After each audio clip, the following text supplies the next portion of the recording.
Okay, so why don't we get started? Thank you all for joining us again for the third session of the Grad Thesis Slam Prep series. This is going to be the last actual kind of learning content session because next week, the fourth session, which is two practice sessions, will be about you all practicing your presentations. So we will have small groups for those, either Thursday or Friday. You can choose one. We'll go into the timeline more in just a second. But just so you know, and today we're going to be talking about the other aspects of your presentation besides the storytelling stuff, the content, all of the other elements that go into the presentation, so slide and your performance and all of that. So just a really quick overview of this session today. Like I said, we're going to talk about your presentation as a performance. So that's going to involve talking about the script, the visuals, the performance aspect, and we're going to talk a little bit about stage fright too at the end, because I know if you're anything like me, that's a big consideration here, and we have some advice for how to manage any fear or anxiety you might have about public speaking. Of course, if you're here doing this event, you probably are either confident in your public speaking, or more likely you are wanting to do this as a chance to practice it to get more comfortable with it. So we're going to talk about how to think about that kind of a mindset sort of approach. But really quick, the timeline. We like to cover this in every session because, as you've probably realized already, that time moves so quickly. And we are already just over 2 weeks out from the preliminary competition week, April 1st, which, yeah, I can't believe it's already here. So you can see here we have today, the 14th, this session, and then next week we'll have those two practice sessions. And then in we'll have a week after that, and then the preliminary competition. And I want to call your attention to the email that Sam sent out. It was either yesterday or a couple days ago, but you all should have gotten this. And if you didn't, please let me know. So when you registered for the Grad Thesis Slam to get all the notifications about these events, to get the Zoom link for this, there you indicated your interest in potentially presenting. But now is the time to actually sign up to present. So everybody who intends to present during the preliminary competition needs to fill out this When is Good poll. And that will tell us your availability the week of April 1st so that we can schedule the presentations that week. And we have some dates on here that are important. We have Tuesday, March 19th. So this is the next Tuesday, when we will begin to set up the schedule. So if you have a tight schedule that week and you know there's only a handful of times that you're going to be able to present, you want to make sure that you fill out that When is Good poll by March 19th so that we can make sure you get a time that works for you. But the final deadline is next Friday, March 22nd. So we'll follow up with people just in case you have forgotten or you're still thinking about it, just to make sure you know that you have to sign up by March 22nd in order to compete in that preliminary competition.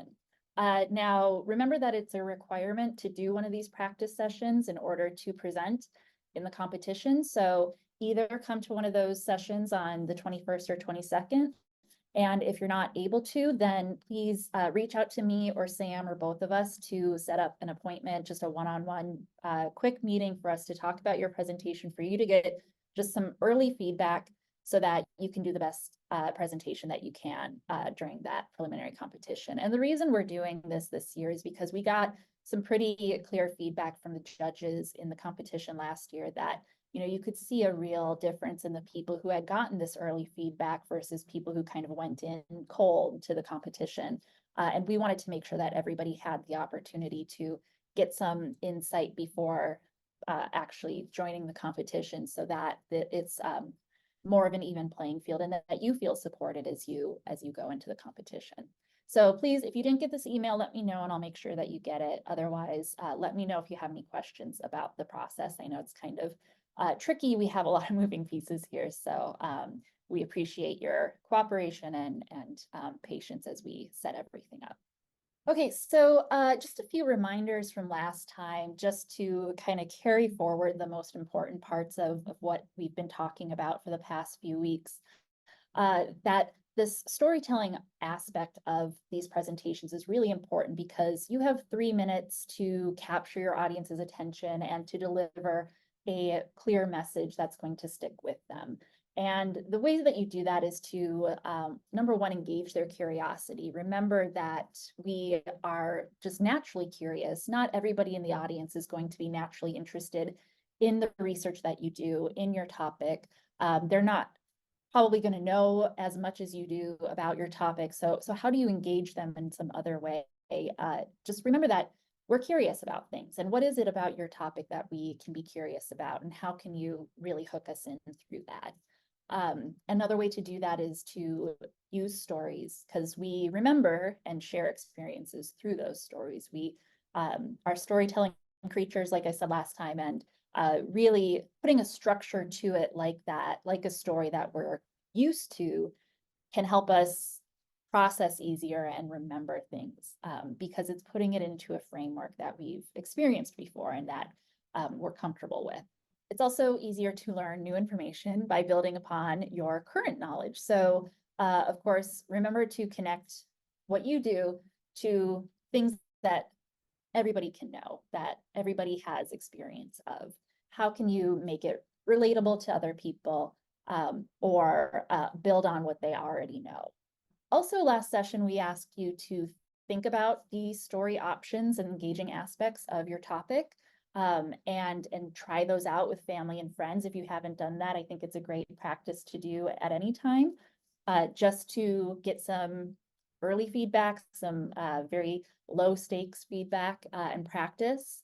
But then also think about what that takeaway message is. So what do you want the audience to walk away with? The more clear you can be about your intentions and goals ahead of time, the easier it will be for you to figure out what can you take out of the presentation, what do you need to include, and how are you going to use those 3 minutes most effectively to get that message across. Because if you have one goal, it's much easier to achieve that one goal than if you have 4 or 5 kind of hazy goals. So think about what that one takeaway message is. And we also recommended that you start refining your outline and applying this story structure to that outline. So think about the pieces, the order that they come in, how it all fits together, and how you're going to kind of bring us along on a journey for the 3 minutes of your research.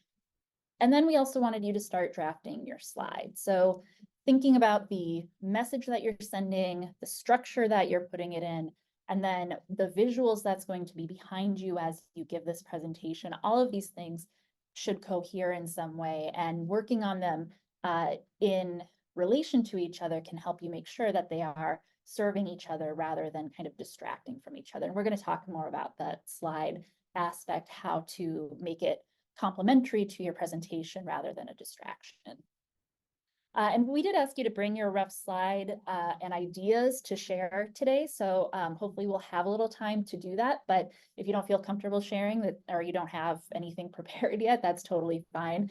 But just keep in mind, we'll hopefully have a little bit of time to do that at the end. So then you can also get some feedback right now from everybody on what you're thinking. Okay, so performance.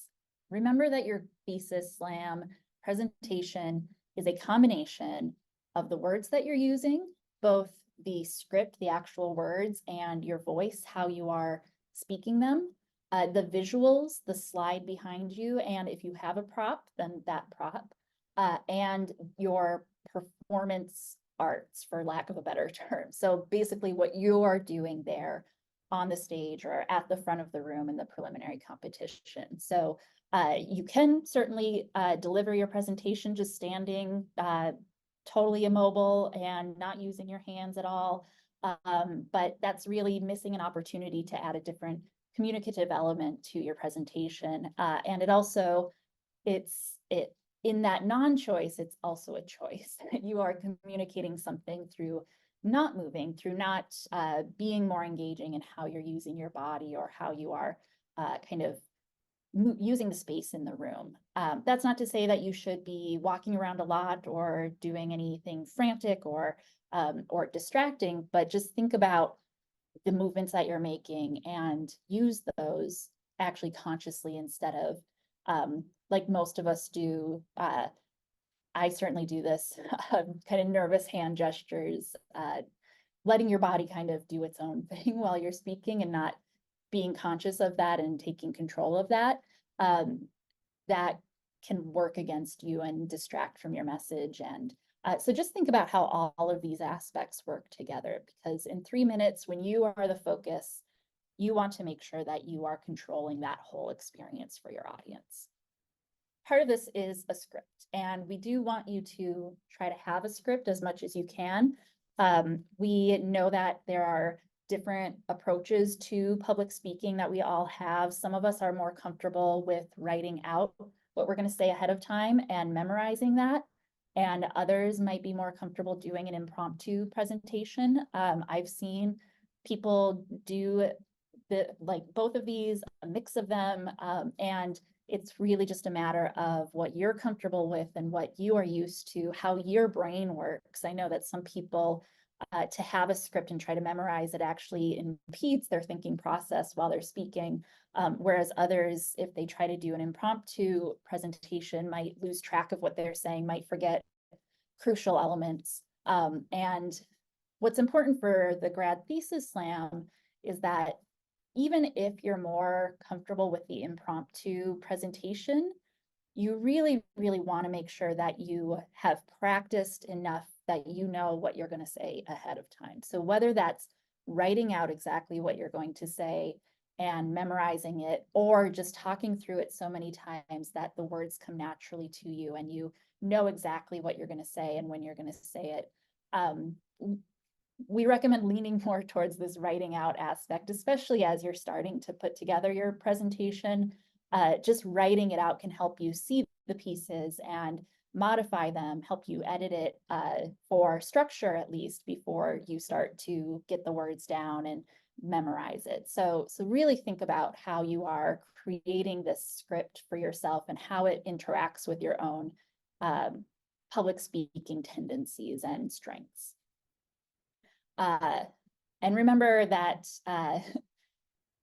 sometimes when you write out a script and memorize it and deliver it, it can come across as a bit robotic. I have certainly done that myself before, and other times it's, you know, the impromptu, because you're so in your head trying to say the right thing at the right time, you forget to engage your audience. So the real goal for whichever you choose and however you go about this is to make it engaging. So remember that you're talking to people and engage them in that way. You're not really having a conversation, but it should feel like you're conversing with us. And practice, practice, practice.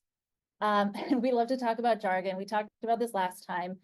We talk about it in almost every program that we do, but it's so important that it's worth repeating.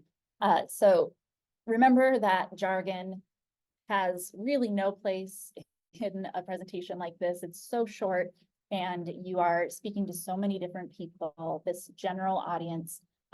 Really, if people know the language that you're using, great, but if they don't, you risk leaving them out completely. So try to avoid using jargon. And if you do have to use a word of jargon, make sure that it's really important to your presentation and that you define it for us and make it meaningful. So as a reminder, jargon is language that is specific to your field, common words with different meaning in the context of your field. So something that we all say, but it has a very specific meaning for your field. Acronyms, make sure if you use acronyms that you spell them out for us. And technical terms, which are not technically jargon, but also risk leaving your audience behind. And a quick note about this, some people have tried to use their slide to help them define their jargon, and that can work, but keep in mind that you have very limited real estate on the slide that you're using, and to kind of fill it up with a definition or to put too many words in front of us can be distracting and can actually risk making us more confused as we're trying to parse a definition while you're speaking.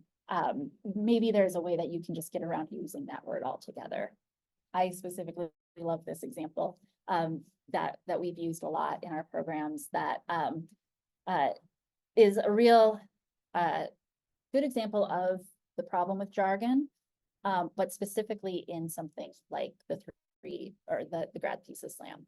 So parentheticals increase the spatial and textile volume of your prose, opening the breathing space for the reader and enlarging the referential sphere of your engagement with the material. So, you know, somebody who's in the audience who's in this field might think, oh yeah, that's great, I totally understand it. But then this poor person over here is totally lost from the very beginning. Textile volume, what is that? They're trying to imagine what that could be, like the amount of water that can be soaked into a rug or something. And that's totally going to ruin the rest of the presentation for them because they're stuck on that very first point that you made. And what's really crucial about this is that written language and spoken language are different. So you can write out your script and have something very well written, very incisive and precise. But when you read it out loud to an audience of listeners, make sure that you are taking into account the way that we process information through our ears rather than through our eyes. So here, with this example, this is a great example of written work that we can spend time with to actually break down and parse and figure out what it's saying. But when it's spoken, it totally loses us from the very beginning. And you know, this textile volume of your prose, that might be a really elegant metaphor for what they're talking about, but that again, it conjures up visuals that just do more to confuse us than to clarify. So as you are writing your script, make sure that you're speaking it as you practice, as you write it, so that you know that you're crafting something that is actually going to make sense when spoken to an audience. And one tool to do that is the Hemingway editor. This is an online tool at hemingwayapp.com where you can actually copy and paste any text into this, and it will tell you the reading level, the grade level, and it will highlight difficult sentences that you can then go and edit down to make it a lower reading level. And so this is an example of an abstract that I wrote for a paper, for a journal article, where I was actually very consciously trying to make this accessible to a wide audience because we were writing about patient research and we wanted to make sure that we were being comprehensible to the patients that we were writing about.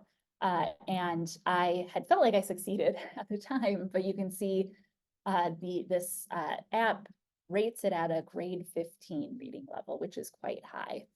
And it tells me it's poor, aim for 14, but I would say aim for probably around grade 8 even. So really think about how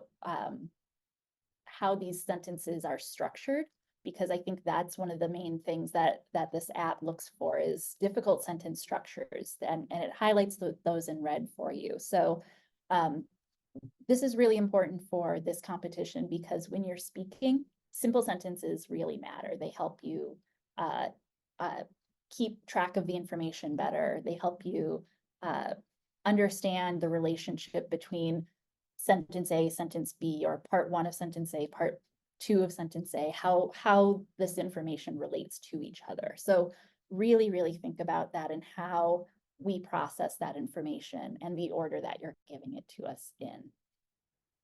So we'll make sure you get these slides so you have a link to this and can try it out for yourself. Okay, so slide design. This is a really important part of this competition. It's asking you not only to share your research, to describe it in 3 minutes, but to also use this visual. And remember, you don't have to use a slide, but it is a great opportunity to communicate a message in a different way while you're speaking and to kind of highlight what you're saying to help us retain and make sense of what you're saying. So words paired with visuals can help improve our retention, but remember that we can't multitask that, especially in 3 minutes.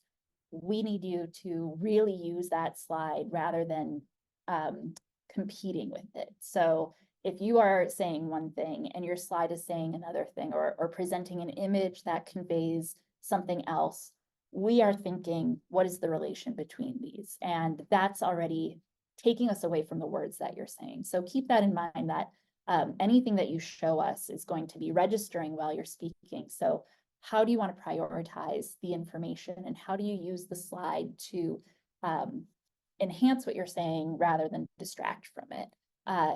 You can use animations, and we're going to talk about that more in a minute.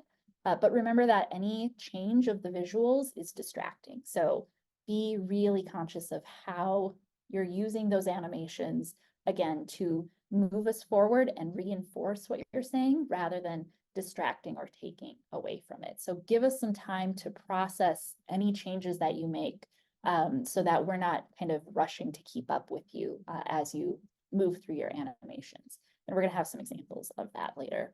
And a quick reminder of the presentation guidelines. So like I said, you can use a single PowerPoint, but you don't have to. You can use no PowerPoint. You can use a totally blank screen. We've seen a blank screen used very well. You can either use it intentionally, saying, like, calling attention to the blankness of your screen, or you can just not use it at all. It's not required, but you can only use one slide if you do use a slide, and most people do. Animations are allowed, but are limited to what is available in PowerPoint. And we want you to use them sparingly. So like I said, anything that you do is going to be a distraction. So make sure that you are using those animations intentionally and thoughtfully. You can use video and audio, but any video or audio that you use cannot exceed 15 seconds. So make sure that you time it as you're practicing. And if you have any questions about that, about whether you are using it correctly or whether you are fitting it within the guidelines, you can just reach out to us and we can help you with that. And remember that you can use props. So we want you to make sure that you are using your prop, if you use one, really intentionally, and that it's absolutely necessary. So for that reason, we require any props to be approved by me or Sam in advance. So if you're thinking of using a prop, now would be the time to reach out to us to ask. And we can help you determine whether your prop is appropriate, whether it is going to be visible by the audience, whether it's going to work for your presentation. But just reach out to us and we can approve that for you. And each presentation is going to start with a title slide, and this doesn't count toward your time limit. So as soon as you advance to your slide from the title slide, that's when your time will start, or when you start speaking. We're going to give you the template for the title slide, so don't worry about that. It'll be simple.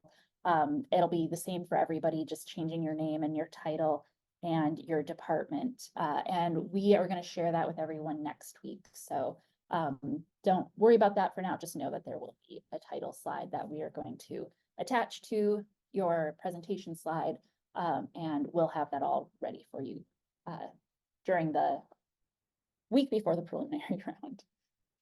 Some things to consider when crafting this slide.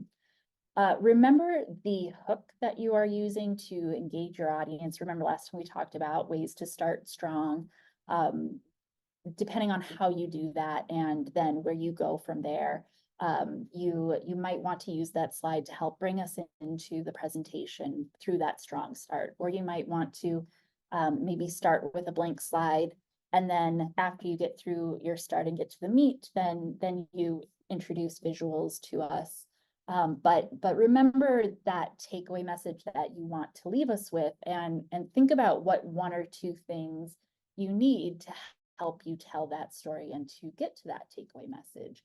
Because probably one of the things that's going to be memorable about the presentation afterwards is the visual that we saw. It's a way to kind of leave an impression on your audience and to highlight for us what is the most important part of this. And only include what you need to tell the story. So don't clutter up the slide with a lot of information or background on the experiment that you did, or anything that could take our attention away from that main point. Really focus on only what you need to include to help us get that main takeaway message.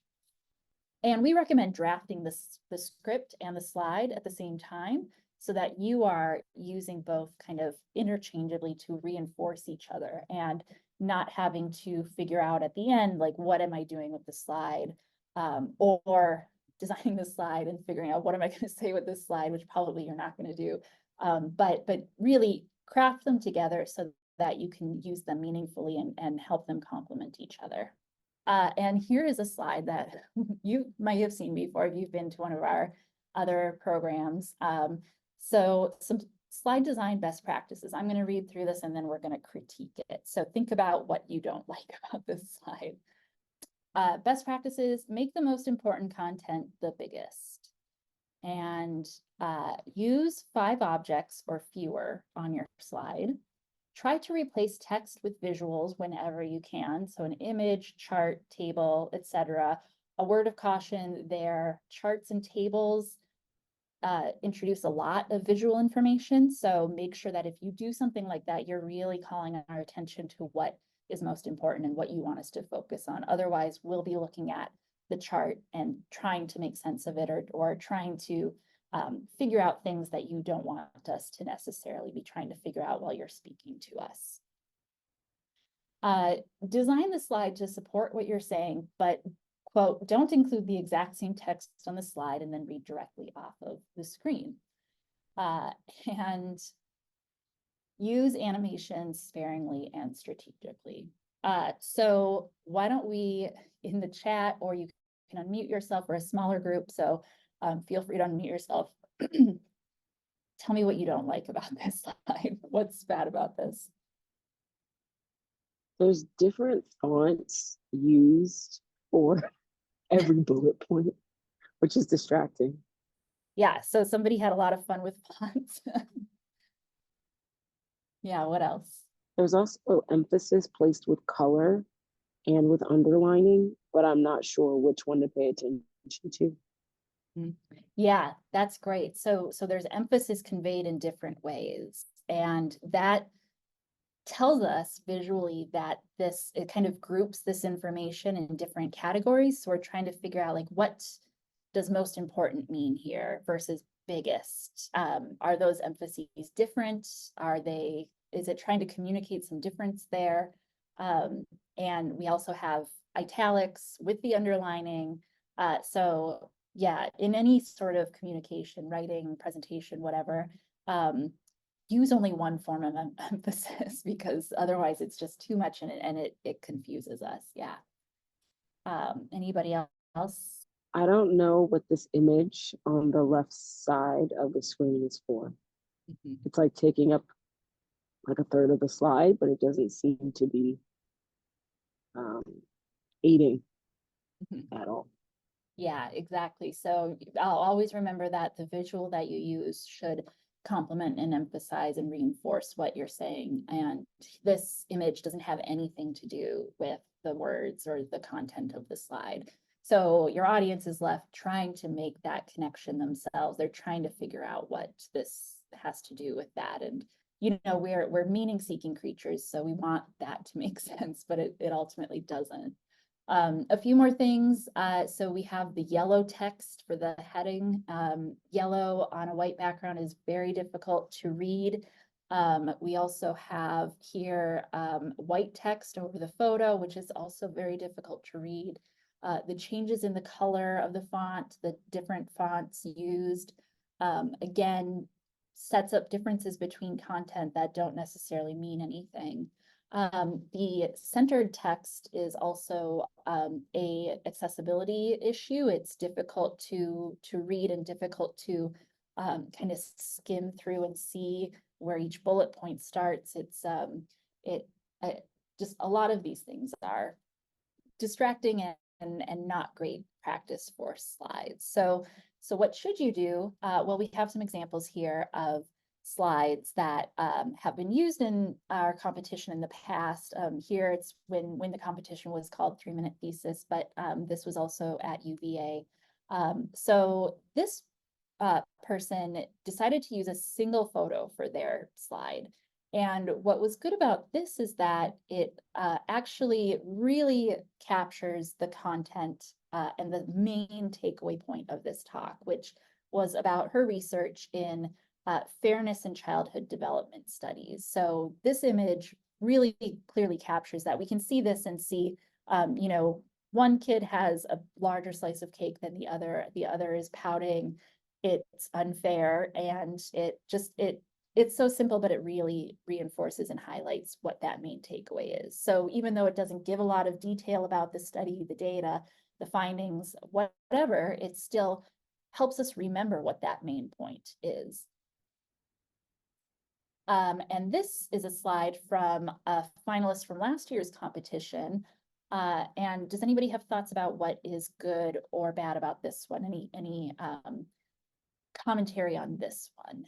Your slide isn't always going to be able to stand alone, and that's totally fine, and actually probably a good thing, because that means that the words that you're using are very important, and the way that you're kind of moving us through the slide. So if you do have something that has multiple elements like this, make sure that you are calling our attention to the part that you're talking about when you're talking about it, so that we know where our eyes should go.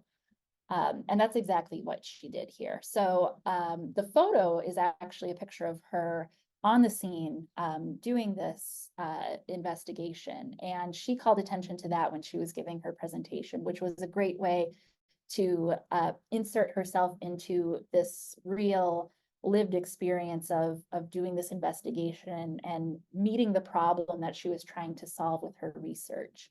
And it got us interested in a way that just talking kind of theoretically about the research wouldn't have. We can actually see her doing the work.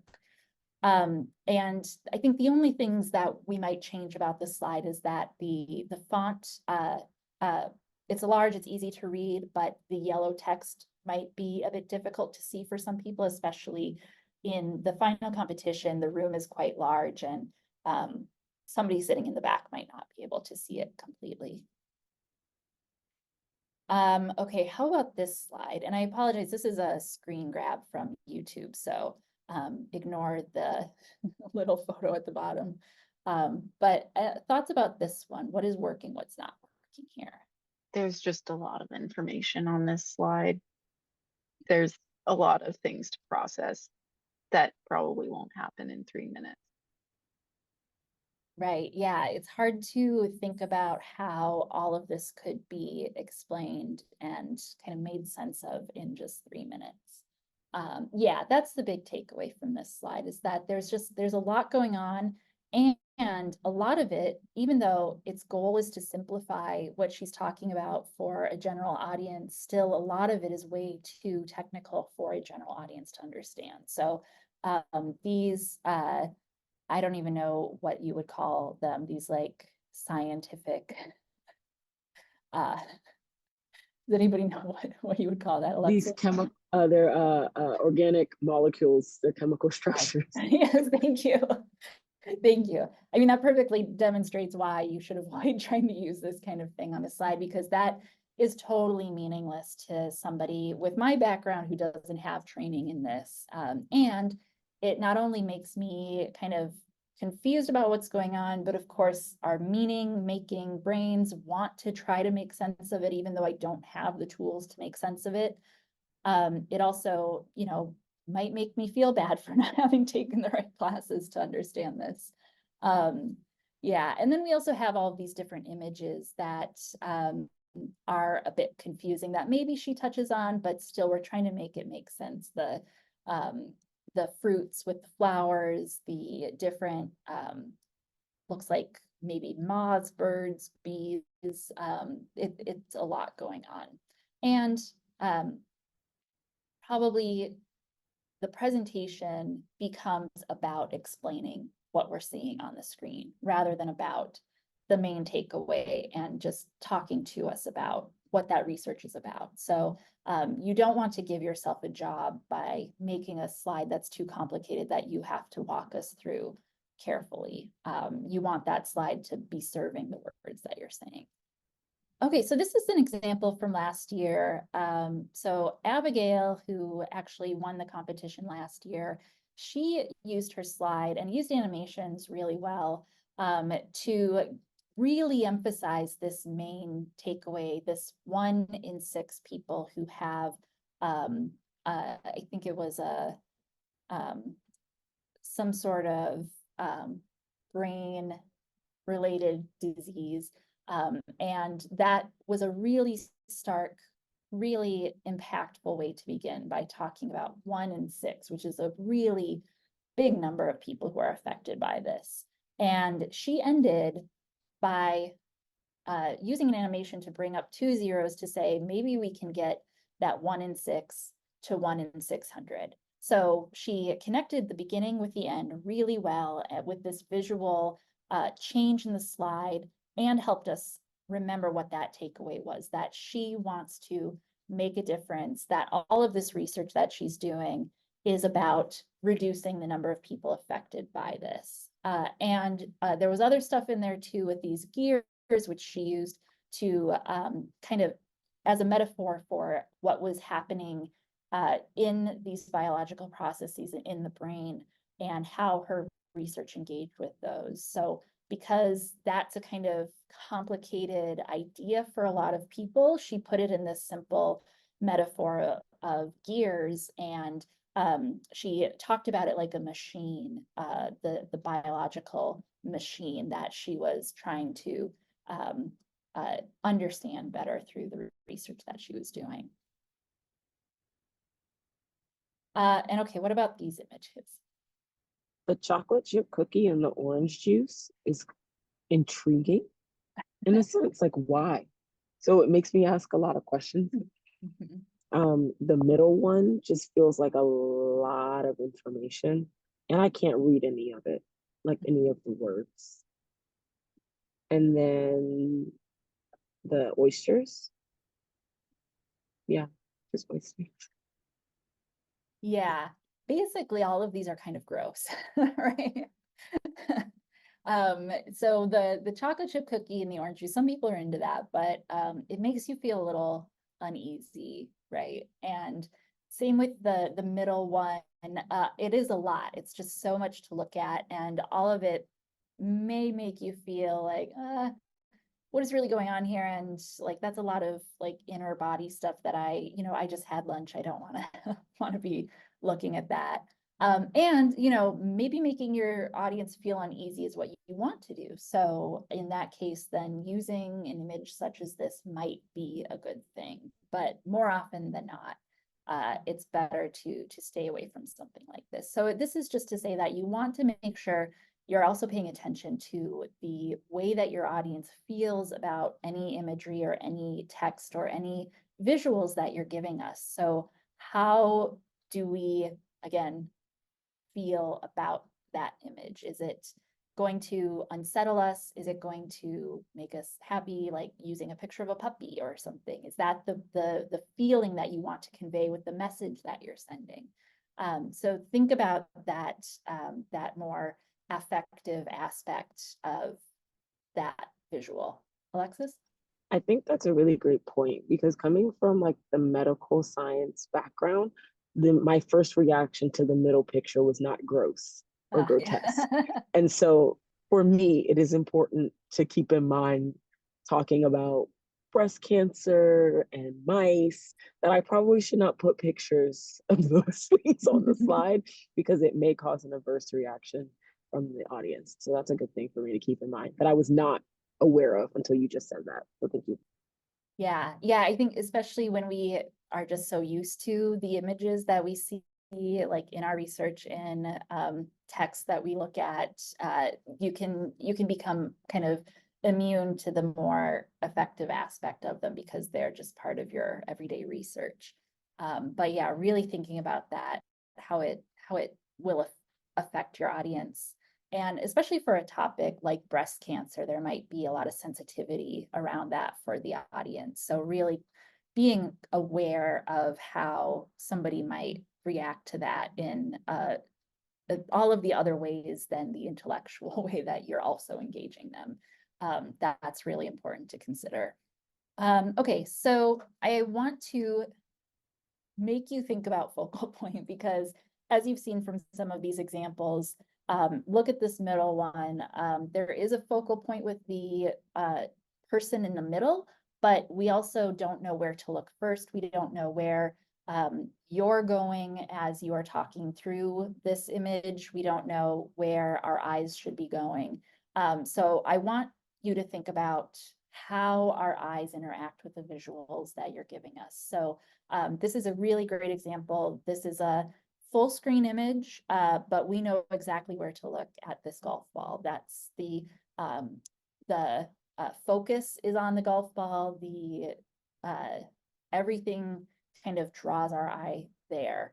And we've seen people use focal point really well, and I think that it's a really great way to think about the aesthetic aspect of your slide.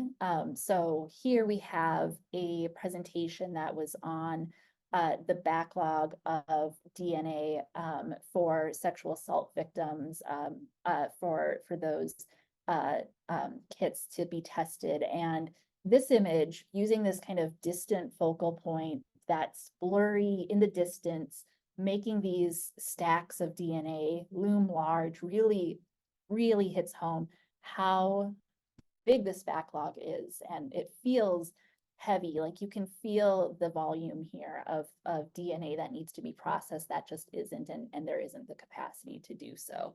So that was a really great use of focal point to, again, convey the feeling of this big problem rather than just kind of describing it.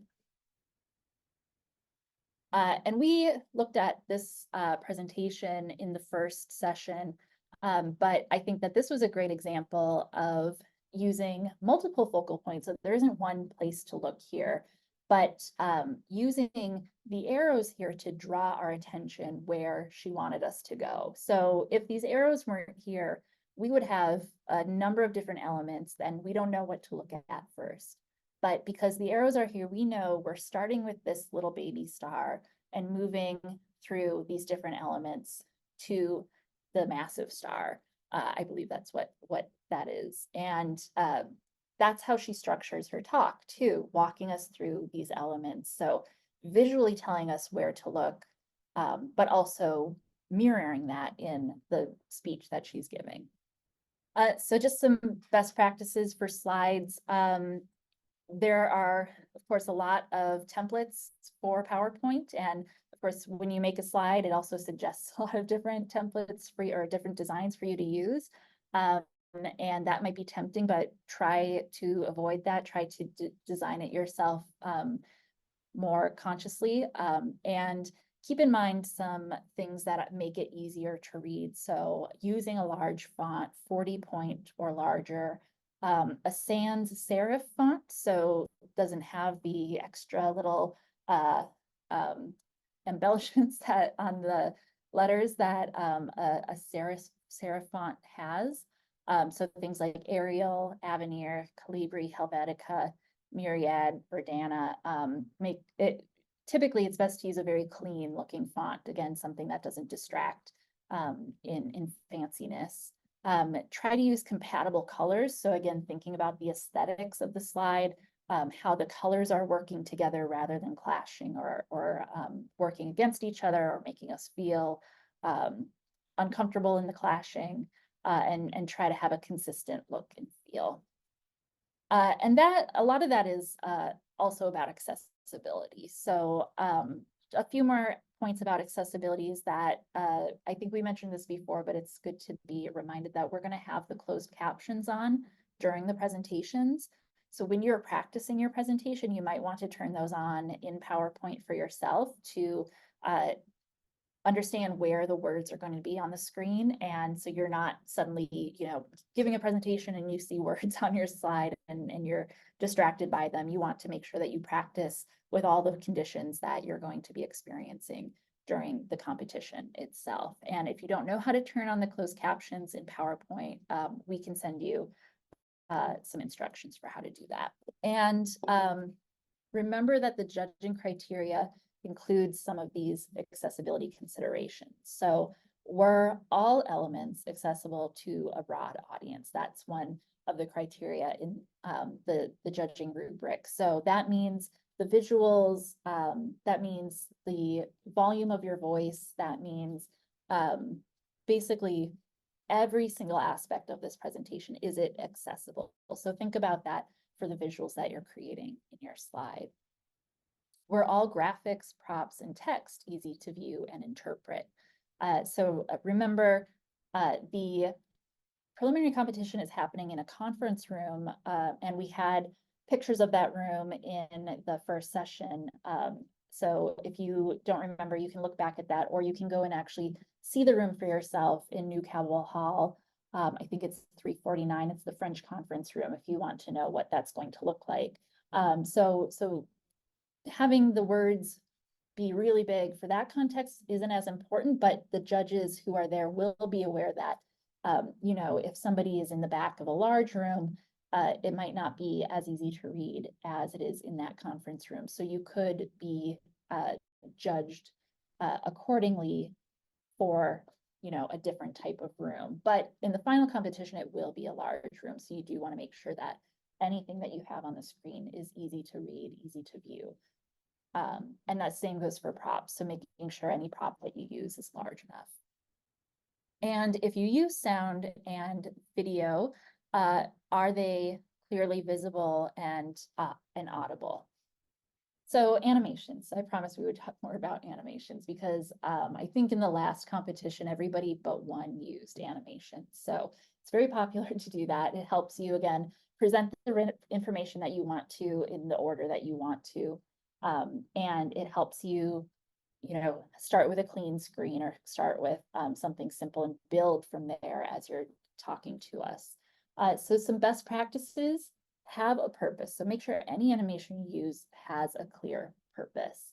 And remember that any animation you use is going to be distracting. So factor that in. Make sure that we have time to process what you're presenting to us. Make sure that you are talking through that change while you're making it, and call our attention to that new information. So don't just do an animation, change your screen to something else and don't mention it. Make sure that it's actually aligning with what you're saying.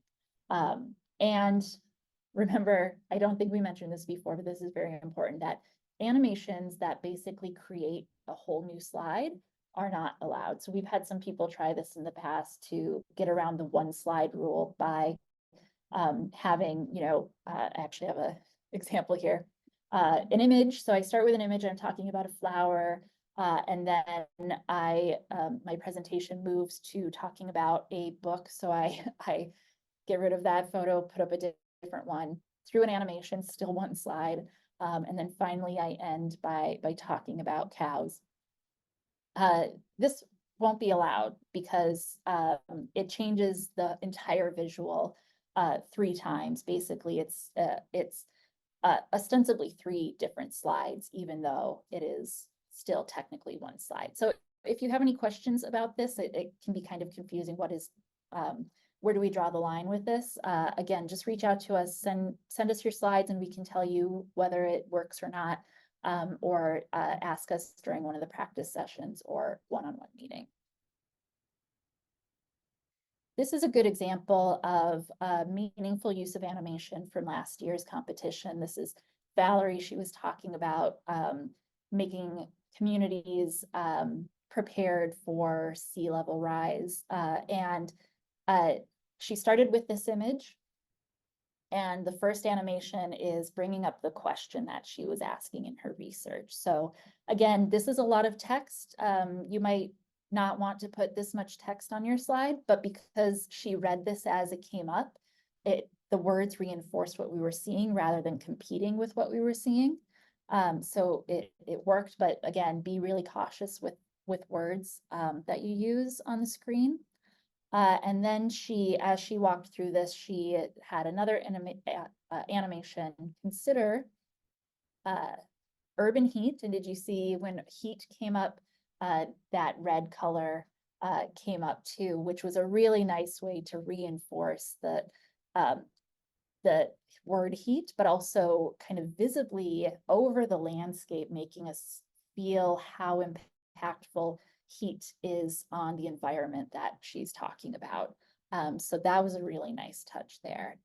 And then she had other things that she was bringing up in her presentation. And so this list was really useful for her because as she was putting together the presentation, she had a lot of elements that she needed to talk about: urban heat, inequities, gentrification, and all of those are very different things. And she wanted to make it really simple for us to remember that those are the three things that she's considering in relation to each other, and also to help us remember that. So, so this was a way that she helped us do that, help us remember.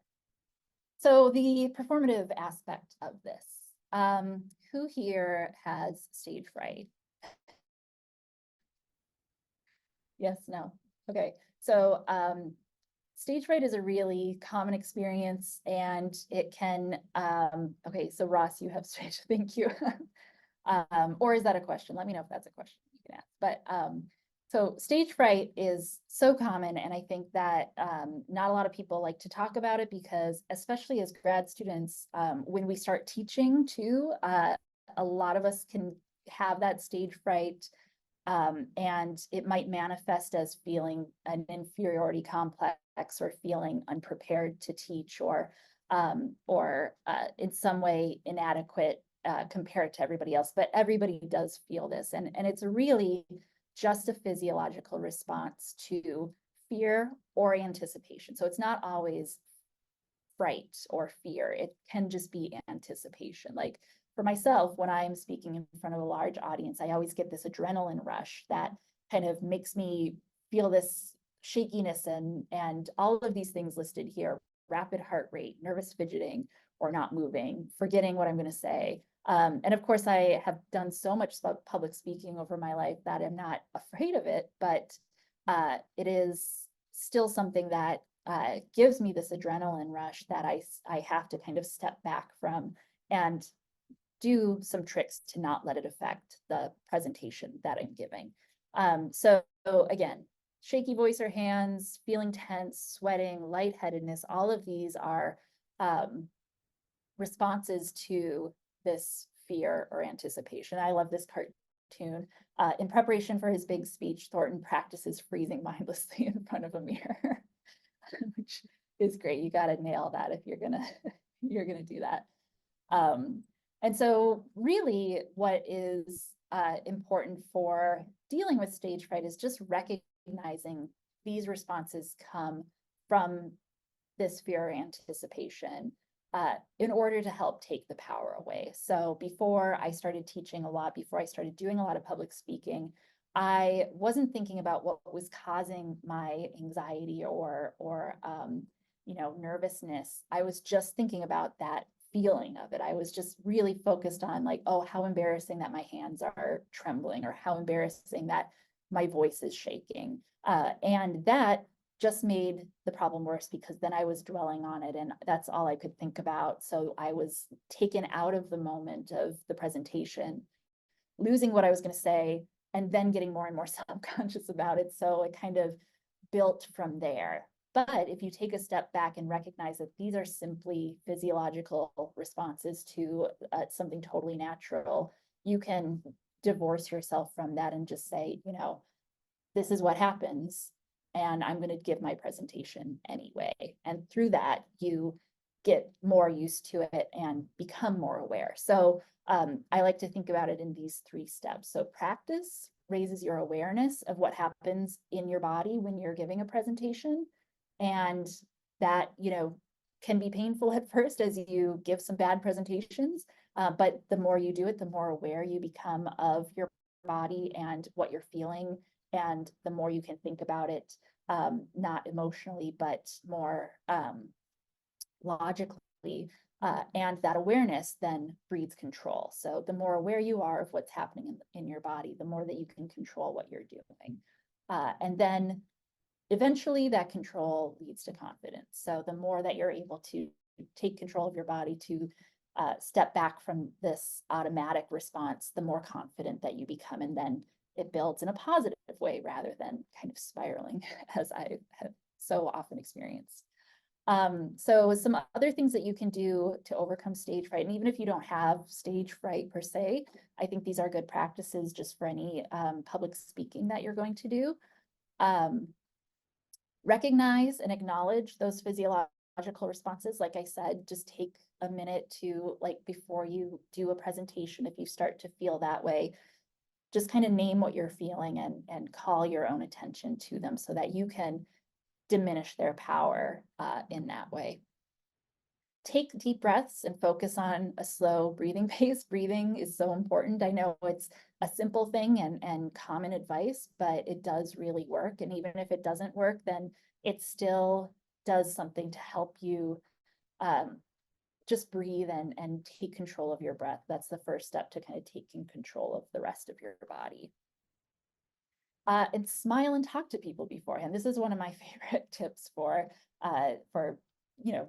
getting ready to give a presentation and getting comfortable with it. Talking to people, getting to know the people that you're going to be talking to take away their power, to make them familiar to you so that you feel like you're talking to people you know rather than presenting to a group of strangers.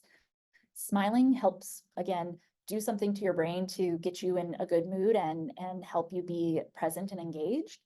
And it also does a lot to get your audience on your side, even before you present, to get them already thinking, oh, this is a friendly person. I want to smile at them while they're talking and listen.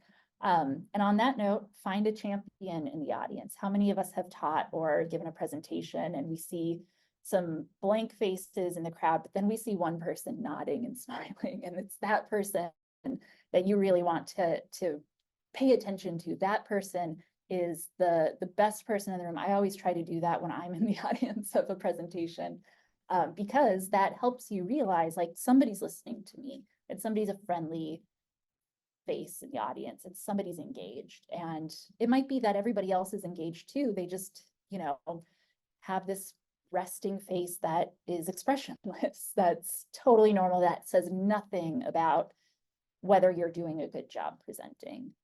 Of course, you want to be able to read the room for people looking confused or people who might not be engaged or following along. But in terms of helping you with any stage fright or nerves, finding that champion in the audience can really help. And practice. Practice is so important, just to get confident, just to feel like you know what you're going to say. If you know exactly what you're going to say and you have done it so many times that you know you're going to do a good job, that helps with the nerves, because you have this just experience of doing it again and again and succeeding. So practice as much as you can, and try to do it for other people. Try to practice in front of an audience, and as I'm going to say later, try to record yourself and watch it back. It's a painful process, but it helps a lot. So some other aspects of performance that you should be mindful of are body language. So again, your stance, your hand gestures, which I am really bad at paying attention to my hand gestures. I just know that I use my hands a lot, but not always meaningfully. But as you practice, you should think about what you're doing with your hands and whether that is complementing what you're saying or distracting. And eye contact. How many of us have been in a presentation where the person talking doesn't make eye contact with anybody? Either they're staring at their slide deck, or they're staring at a podium, or even just kind of off above everybody else. That again can be something that happens when you don't practice enough, or when you're feeling nervous and don't necessarily want to see your audience and how they're reacting. But it's really important to make eye contact, to be engaging with your audience and get us interested and involved by actually speaking to us and looking at us while you're speaking to us. Vocal quality, so your pace and your pauses. 3 minutes is fast, but you don't want to race through it. You want to make sure that you practice enough so that you know you can speak through that presentation at a reasonable pace, so that we can follow along easily, and that you use pauses meaningfully, and make sure that you do use pauses. Don't make them awkwardly long, but use them to help us process what you've just said. So is there a place where you can give a little pause to emphasize that line that you just delivered and help us realize that this is an important takeaway? Articulation, again, that's an accessibility thing, just making sure that we can understand what you're saying through the articulation, making sure that it's clear and not muddled. And I know for a lot of people, and myself too, that takes a lot of practice. But that's another element that you can practice as you are working towards this for the next few weeks. And volume. Volume is something I have trouble with. But again, accessibility is what you're saying audible to people. Do we hear you? Do we understand you through that? Like, we're not straining to hear. So make sure as you practice all of these aspects. And confidence and energy. Again, all of this comes together to make you feel confident in what you're saying. And sometimes you have to pretend that confidence. Sometimes you have to fake it till you make it, and fake some energy too. But that is something else that you should be aware of and practice as you are talking through this again and again. How are you conveying energy?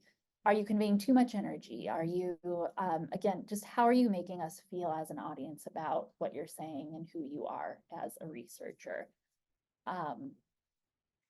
On stance, this is just a reminder, because we all know that how posture and openness conveys through stance, but you want to be open, you want to have good posture. I need to remind myself of that all the time, just have my mom's voice in the back of my head to stand up straight. And you want to be grounded. So, you know, you've maybe seen a presentation where somebody's like swaying back and forth, or they're not really steady on their feet, or maybe they are kind of like leaning, but a grounded posture is more like the man here on the right, that you can see his feet planted firmly, and that conveys a confidence that he is really he's really conscious and aware of what his body is doing, and that groundedness helps you as an audience feel more grounded and more more confident in the person who's speaking to you. And the hand gestures too, so that, you know, crossed arms makes you feel like the person is closed off or self-conscious, or not really engaging with you, whereas open arms and open hands, again, helps us feel more invited in. And a good practice for what you're doing with your hands is to think about the middle part of your body as the zone where you want your hands to be. So if you have your hands down at your sides, that can feel a little awkward because you're just kind of standing straight armed and not really doing anything with your hands. But if you have your hands up here, it might feel a little frantic or too much. So this is kind of the zone of confidence, if you will, keeping your hands in the middle of your body. And again, using those gestures meaningfully, but not frantically. So we have an example here that we'll watch really quick of hand gestures and eye contact. So think about those two aspects as we're watching this. My research focuses on the connection between the heart and the brain, and there's a big one. We're all familiar with good cholesterol versus bad cholesterol, right? Well, it turns out that good cholesterol is just as important for your brain as it is for your heart. So get out there and buy a treadmill after this talk. I think you can get the point here that he was pointing to, you know, heart, head, one hand, other hand, very controlled gestures. You know, with a little bit more practice, it would come across as a bit less stiff, but you could see that he had meaning behind the gestures that he was using, and he was making good eye contact with the audience. So all of it felt very controlled. And vocal quality, so pay attention to this one for the speaking pace and pauses that I was talking about, articulation and volume. And again, you know, just because of the tech, that those aspects might not be the greatest, but bear with me. I choose to remember my maternal grandmother, my Nini, as she was before Alzheimer's disease robbed her of the ability to remember me. Unfortunately, Nini passed before I began my graduate studies on Alzheimer's, But thankfully, she was able to witness 14-year-old Mercy give her first public research talk in a room similar to this one. Like me, maybe you have been personally impacted by Alzheimer's. And sadly, as our population ages, we will all bear the financial burden of the estimated $1 trillion of Alzheimer's costs. But don't panic. My research is the first to provide the foundation for the development of medicine that could help future generations of Ninis armor their brain cells against Alzheimer's. Okay, so what you notice there is her very controlled pace and very subtle pauses throughout what she's saying. And I think this is such a great example of how pace conveys confidence, because when we are nervous, sometimes I know I speak really fast when I'm nervous. When you pause too long, it might suggest that you are forgetting what you were going to say, or you are trying to find the words. But she does this really well, like very measured, even pace that helps us pay attention to the words that she's saying rather than what everything else about pace can convey. And volume, articulation, all of that kind of comes together to make it very clear and easy to follow and understand and feel confident in her confidence. Okay, so practice. That's the big takeaway from today's presentation. If you get nothing else from this, remember to practice.